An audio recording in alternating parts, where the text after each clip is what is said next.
Bernie Ilson is on the line. Hi. He's a former publicist for the Ed Sullivan Show. You were just beginning your career as a publicist for the show. And tell us what happened when you got a telegram.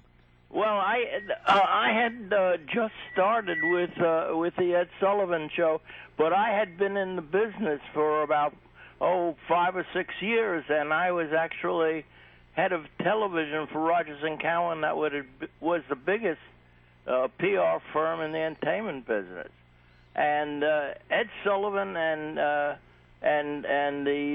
Henry Rogers, who ran Rogers and Cowan, had a fallout, and I lost interest. I lost contact with him.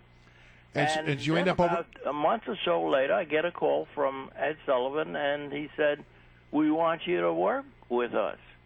And he wanted me to leave Rogers and Cowan and join his staff. So I said, this is a great opportunity for me.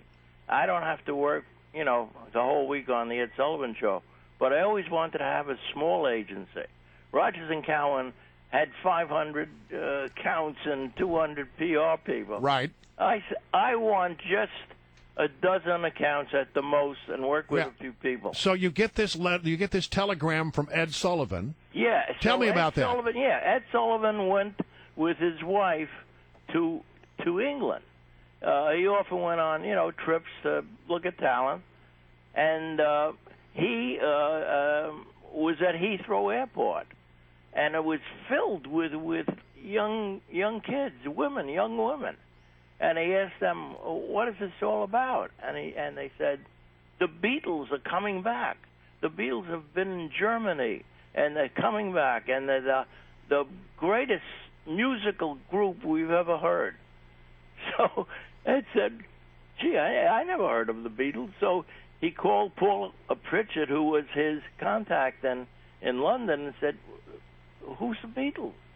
And Pritchard said, "You're not reading your telegrams. I've been sending you information on the Beatles. They're the hottest thing in England, the hottest thing in Europe."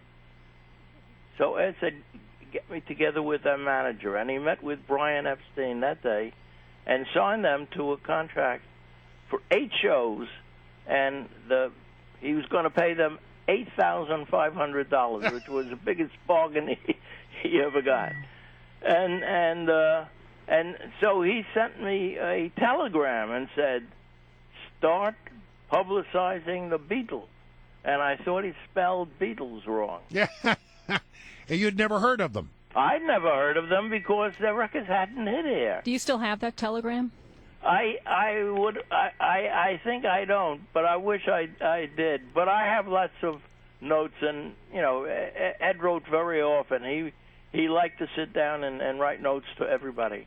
Anyhow, what happened was I knew they had been. I knew I could find them, and I found out they were with Capitol Records, and the PR guy was a guy named Brown Meggs, who I knew. So I called Brown up and I said, "We're having the Beatles come over. They're recording artists for you." And he said, "Yeah, absolutely." He said, "Gee, that's great." He says, "They haven't sold a record here." I said, "You mean that there are big hits in Europe?" He says, "Yeah." He says, "But they haven't caught on here." So I knew my work was cut out for me. And so initially I went to the disc jockey because I knew them, people like Murray Kaufman, and they picked up right away on it. And I got that telegram in October '63. They were scheduled to be on the show February '64. And so I just kept, calling people. I called Life magazine. I called Life magazine was the big magazine then. It was a weekly. And I called Times, and I called, everybody. So you helped create the buzz ahead of their arrival. Well, nobody was really interested until the disc jockeys started playing it so often that the younger kids caught on and liked the music. And the thing that that I found out that turned it finally was the editor, the chief editor at Life magazine, had been riding in his car with his daughter in early January. They lived up in Westchester, where there were a lot of sort of bridges over the roads, and the radio kept cutting out. His daughter was listening to the radio, and she was listening to the Beatles, and so Mr. Wells said to his daughter, "What's this all about?" And his daughter said, "That's the Beatles. They're the hottest thing. The kids at high school love the Beatles." So George Wells went back to his office on Monday and called Tommy Thompson, his entertainment editor, who I'd been calling every day to tell him about the Beatles. All right. Now, well, listen, we have so many more questions that we want to ask you. Can you hold on for just a minute or two longer? Sure. We got to do the weather and traffic, which is very important. We come back, and I want to ask you about what happened once they got here. We're talking to Bernie Ilson, former Ed Sullivan publicist. Stay on the line, Bernie. Now, much later in the Beatles mania, after Beatles mania had hit, they became, everything. I mean, in music, they were the dominant force.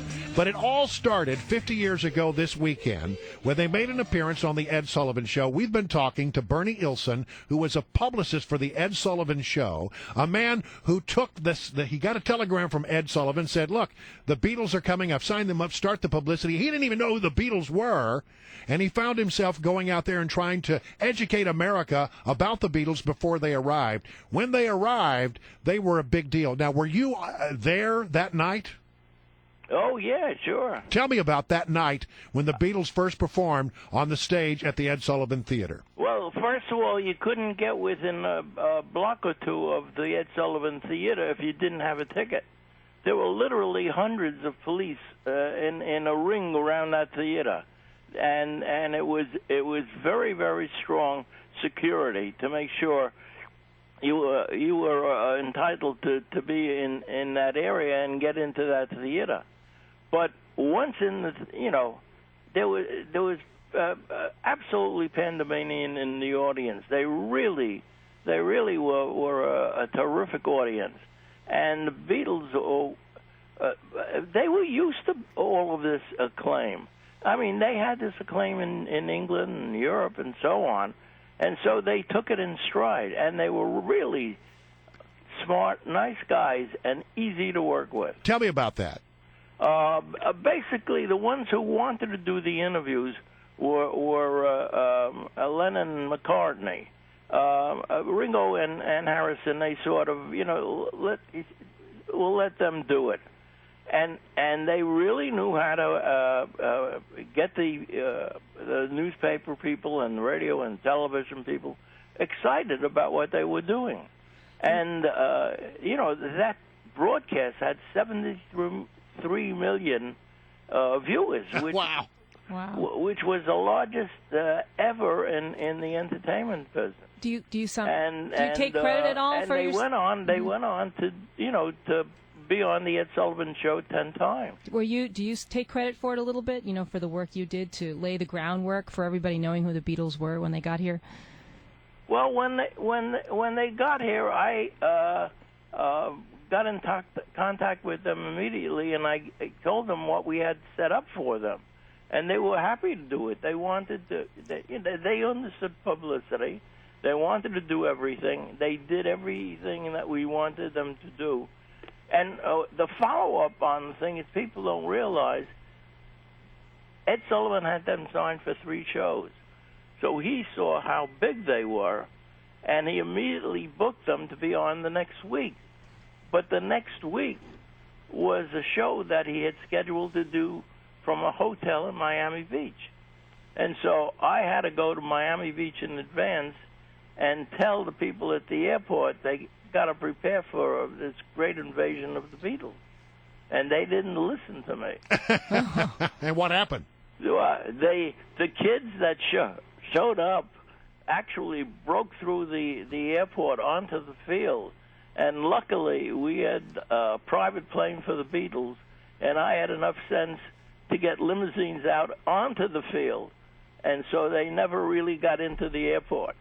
But they were terrific, and I just thought that was one of the most exciting things in my whole career. Well, I can imagine, to be in the vortex of all of that while it was what going could top down. that? What a great experience. Talk about being in the right place in the right time. And something that really created a cultural revolution in this country. And he helped create it. Yeah. Too. Well, listen, Bernie, it has been a great pleasure to have you on the program. It's my pleasure. Listen, all the best to you, and congratulations for he did some pretty good public relations credit work. Yeah, you really do. Mm-hmm. Look me up on Google. You'll get an idea. I'm still working. I'm calling you from my office. That's terrific. I love that about you. Okay, Bernie, thank you so much for joining us here on Mornings on the Mall. My pleasure. Now let me say that there's another shoe to drop here, and because after that performance in the Ed Sullivan Theater, that 73 million Americans witnessed. That was the largest television audience that had ever been assembled at any time at that time. The next stop for them was Washington,